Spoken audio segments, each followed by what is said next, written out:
water. Hello everyone and welcome to the Raining Grades Kingdom. My name is Elle and today is all about water and why it's so cool. But before we get into the video, make sure you go downstairs and click that like button, and also don't forget to subscribe so you can be notified whenever I post new videos.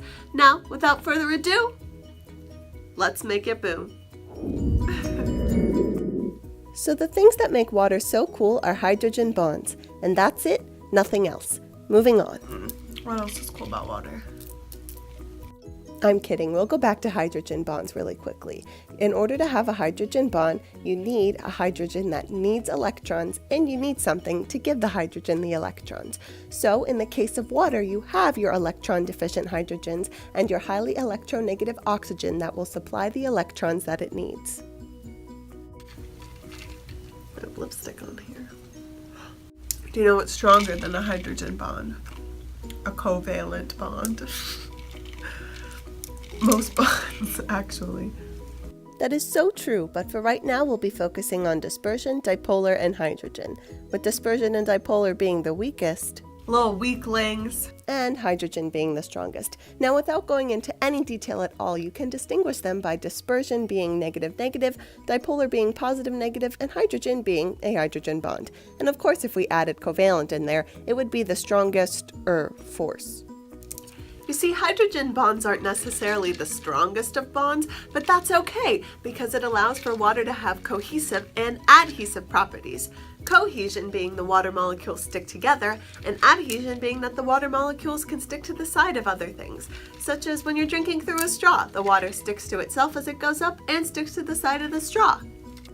And if that wasn't cool enough, the strong nature of hydrogen bonds allow for a pseudostructure that keeps the molecules in a tight pact. Now this pact isn't very heat friendly, so it raises the boiling point and melting point. Now a little bit more on these pseudostructures. They keep the molecules in a crystalline structure as signified by this cube. This makes it so you have to have a higher energy or heat input in order to move the molecules in any different way, which is why you have a higher melting point and a higher boiling point. Once the energy threshold is reached though, just like in this drawing, your solid will melt to a liquid. When liquid water gets closer and closer to 0 degrees Celsius, it gets more and more dense, but as soon as it freezes, the hydrogen bonds make a crystalline structure that expands and is less dense than liquid water. So that's crazy. Yeah, so basically hydrogen bonds are the reason that ice floats in water.